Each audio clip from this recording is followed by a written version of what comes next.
아기를 안고 경찰 저지선을 뚫으며 도망치는 난민을 일부러 발로 걸어 넘어뜨립니다. 부모를 따라 경찰을 피해 뛰는 난민 어린이들을 발로 걷어차기도 합니다.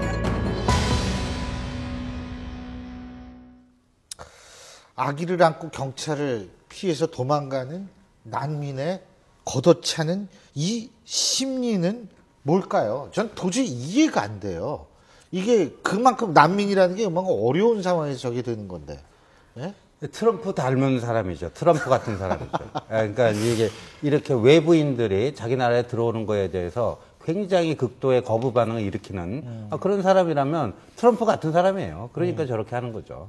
아니 근데 이게 상식적으로 본다면 이거는 사실은 지금 시리아 난민 때문에 이제 우리가 난민에 대해서 좀 더 관심을 갖게 되는데 이런 사람들 물론 헝가리 자체가 굉장히 그 좀 부정적이라고는 얘기를 하지만 유럽이 다 부정적이에요. 네. 제가 유럽에서 유학을 했지만 10년 동안 거기 외국 사람 별로 안 좋아합니다. 사실은 물론 외국 사람 좋아하는 나라는 없지만 좀 그런 게 많은데 그래도 이거는 좀 너무한 것 같아요. 저도 이해가 안 가는 게 그러니까 저도 어떤 그러니까 의원님 설명하신 거 알겠어요. 왜냐하면 이제 난민들이 너무 많이 유입되면 예를 들면은 많은 비용이 발생하고 예를 들면 일자리도 없어지고 그런 거에 대한 반발 심리가 있는 사람이 있을 수도 있겠다고 하는데 문제는 저긴 헝가리잖아요. 저 난민들은 헝가리에 있겠다고 하는 난민들도 아니에요. 우리는 제발 우리를 여기서 그렇죠. 다른 데 가게 해달라는 난민들이고 거기다가 지금 발길을 찾는 게 다 아이를 안고 있는 아빠, 아이, 약자들이란 말이에요. 예를 들어 자기에게 물론 난민이 위해를 가지도 않겠지만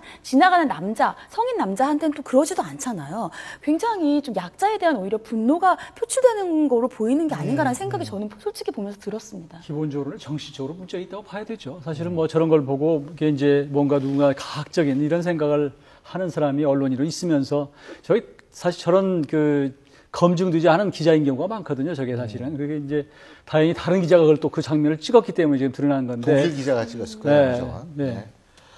근데 지금 어쨌든 우리가 난민 문제 굉장히 크게 부각이 되고 있는데 제가 이 말씀을 우리 시청자 여러분들 꼭 드려야 될 것 같습니다. 지금 시리아 난민 문제가 유럽에서 굉장히 크게 일어나고 있지 않습니까? 국내 시리아 난민 몇 분 계신지 아십니까? 670명이 있습니다. 그 중에서 난민으로 인정받은 케이스 단 2건입니다. 그럼 나머지 668명 되는 시리아 난민들은 정말 굉장히 열악한 상황에서 하루하루를 조마조마하면서 버티고 있다는 거거든요. 그러니까 이거는 뭐 우리 민족의 순혈주의 이런 거 다 떠나가지고 인류의 보편적인 어떤 그런 측면에서 사실 우리 자신도 우리 마음으로 난민들을 다리 걸고 있는 것은 아닌가? 사실 전 우리 자신의 반성도 전 필요하다고 생각해요. 옛날에 우리도 힘들 때. 그렇죠. 솔직한 예로 군사독재 있었고 이럴 때 유럽에서 우리나라 사람들 이 망명 잘 받아줬거든요. 지금 우리가 민주화도 이뤘고 경제적 정도 됐으면 우리가 옛날 생각 잊어먹으면 안 되죠. 그렇죠. 원조를 받던 국가에서 원조를 주는 국가가 된 첫 번째 나라가 우리 대한민국인데, 그다음에 우리가 탈북자들을 또 얼마나만큼 많이 받았습니까? 근데 저 시리아 난민 문제에 대해서 저도 그 사실 지금 신 교수님께 듣고 좀 굉장히 충격적인데요. 이건 좀 문제죠. 그다음에 그 독일이 유럽 국가 중에서 이게 난민 수용에 대해서 가장 적극적인 이유 중에 하나가 이 고령화 문제 때문에 노동력을 어디선가 유입을 시켜와야 되는데 이참에 그걸 하자라는 그런 전략적 고려도 있다는 거예요. 근데 우리나라가 참고로 말씀드리면 고령화의 속도가 세계에서 제일 빠른 나라입니다. 그래서 저는 그러고 지금 전체 난민 범은 4%밖에 안 된다는 거예요. 근데 일반 유럽 국가는 보통 20에서 30%의 난민을 받아들이거든요. 그 난민 해가지고 인정을 하는데 우리나라만 4%예요.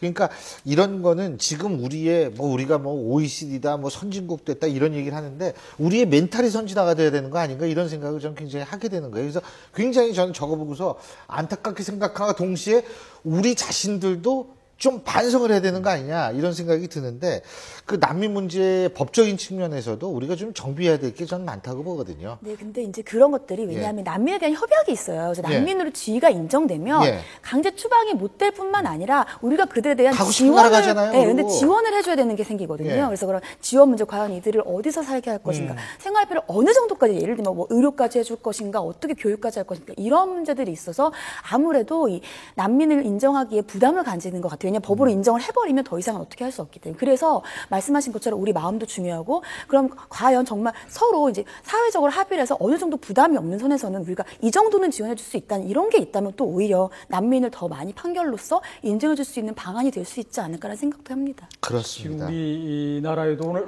언론 보니까요.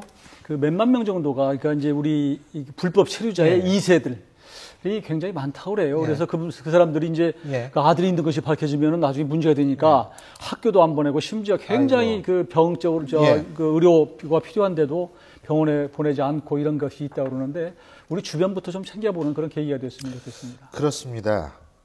우리도 어려운 시절이 있었습니다. 그때를 잊으면 안 될 겁니다. 오늘 내부 말씀 여기까지 듣죠. 고맙습니다.